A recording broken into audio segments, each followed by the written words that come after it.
After a while the noise seemed gradually to die away, till all was dead silence, and Alice lifted up her head in some alarm. There was no one to be seen, and her first thought was that she must have been dreaming about the lion and the unicorn and those queer Anglo-Saxon messengers. However, there was the great dish still lying at her feet, on which she had tried to cut the plum cake. So I wasn't dreaming after all, she said to herself, unless we're all part of the same dream. Only I do hope it's my dream and not the Red King's. I don't like belonging to another person's dream. She went on, in a rather complaining tone, I've a great mind to go and wake him and see what happens. At this moment her thoughts were interrupted by a loud shouting of, Ahoy, ahoy, check! And a knight, dressed in crimson armour, came galloping down upon her, brandishing a great club. Just as he reached her, the horse stopped suddenly. You're my prisoner, the knight cried, as he tumbled off his horse. Startled as she was, Alice was more frightened for him than for herself at the moment, and watched him with some anxiety as he mounted again. As soon as he was comfortably in the saddle, he began once more, You're my... But here another voice broke in, Ahoy, ahoy, check! And Alice looked round in some surprise for the new enemy. This time it was a white knight. He drew up at Alice's side and tumbled off his horse just as the red knight had done. Then he got on again, and the two knights sat and looked at each other for some time without speaking.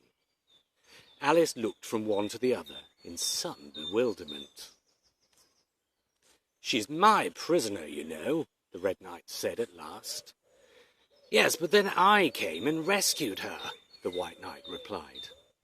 Well, we must fight for her then, said the red knight, as he took up his helmet, which hung from the saddle and was something the shape of a horse's head, and put it on. You will observe the rules of battle, of course, the white knight remarked, putting on his helmet too. I always do, said the red knight, and they began banging away at each other with such fury that Alice got behind a tree to be out of the way of the blows.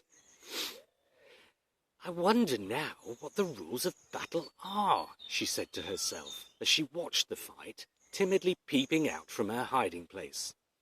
One rule seems to be that if one knight hits the other, he knocks him off his horse, and if he misses, he tumbles off himself. And another rule seems to be that they hold their clubs with their arms as if they were Punch and Judy. What a noise they make when they tumble, just like a whole set of fire irons falling into the fender. And how quiet the horses are. They let them get on and off them just as if they were tables.